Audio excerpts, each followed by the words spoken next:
You are looking at the cast of the hit Netflix show Stranger Things. Season 5 is on its way. We will come to a conclusion. The kids are all grown up, and they're dressed up. And I have issues with that. We will see how the season unfolds. Probably going to be more of the same, a little rinse and repeat. Also, they took their sweet-ass time before doing the final season for some reason I don't understand or care to understand. And these people are floating the word out iconic a little bit too much. So yes, you were popular. That's not the same as iconic. And it's gone completely to the heads of these kids who think they are, iconic.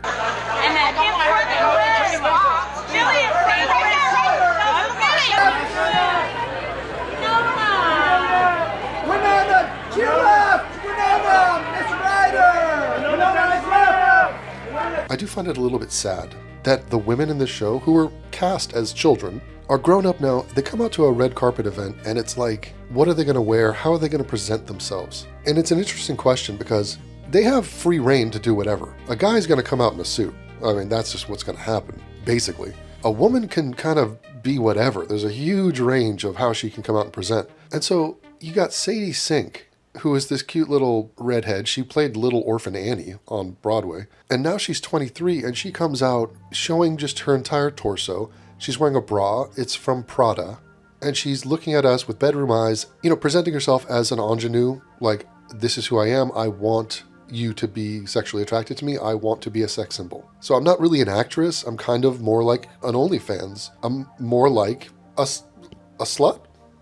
Well, they'll say like it's about glamour and it's about fashion. It's really, no, it's actually about sexual temptation. And like, there's no reason that she needs to wear this.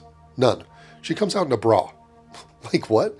If Dustin comes out in just a thong, I would probably comment on that. I'd be like, Dustin, what are you doing? Now, he is not trying to sexually tantalize everyone within eye shot of him. And so he doesn't do that. And yet she is. It's very calculated, very predictable. It just feels sad to me. Also, I think we should ban the vocalizations of photographers or photographer assistants, or like these Hollywood clinger-ons are sitting there going, Sadie, look over here to the right.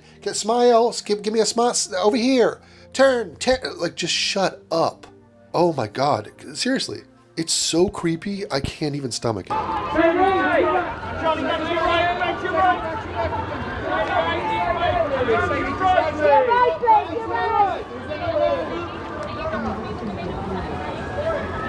And here we have Steve Harrington with Uma Thurman's kid, and she's wearing a bra and a see-through top, which is like, I guess, a layer of transparency. Is there no other option? Now, this guy thinks he's a rock star, and he has a band, but he's got the hair, and he's a jacket and a shirt.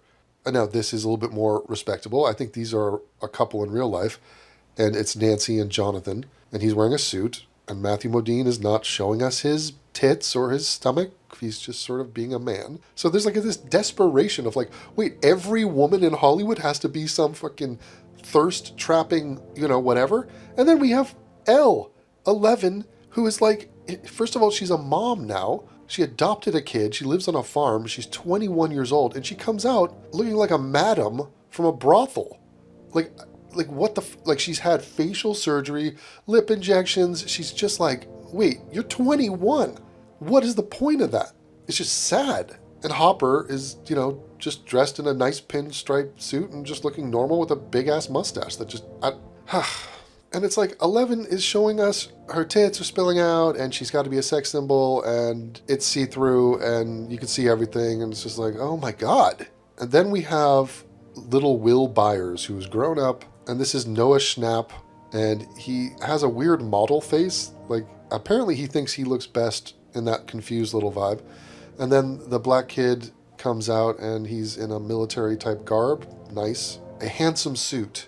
And again, not sexualizing himself. And here's the kid, what's his name? Mike Wheeler.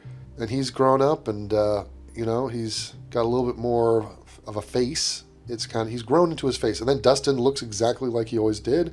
Again, dressed normally, nice suit. And he just looks like a friendly little half-a-ree, but whatever. Nice kid. And then Vecna coming out just looking like some theater kid gay dude. And it's like, we don't even recognize you because you're in makeup the whole time. And then, of course, the mom comes out. This is Mike Wheeler's mom who has to vamp it up. And she's like, still got it. Look at me. I've wet my hair back and I have the sexiest thing. And then here's Barb. See, now Barb is just phoning it in. Barb came out in just a men's outfit. She's fat as shit, but she's a real person. Like, she was always kind of a big girl, like a husky girl. But, like, she did some eye makeup and she has the freaking nose ring, which means she's politically insane. This woman came out in a picnic blanket, which is, fine. And it's, like, respectable. Like, that's a respectable dress. This woman's not trying to fuck you. Like, she looks good, whatever, it's fine. Unbelievable. Now, let's review on a different scale here. These are the main kids, and there's a problem here. Because in today's day and age, I want to highlight something about some of these actors. Number one, 2 of these actors are Jews. Wow, I said that like really, that sounded really dark and ominous. They're Jews. I'll put a star next to the 2 that are Jews. There's no bad connotation of that, is there, in history? Of like putting a star on a Jew? They deserve a gold star because they're chosen. They're Jews. Can you guess which 2 are Jews? Now, Sadie Sink looks like an Aryan. Lucas, the black dude, is not a Jew. Mike Wheeler has a nose that doesn't end.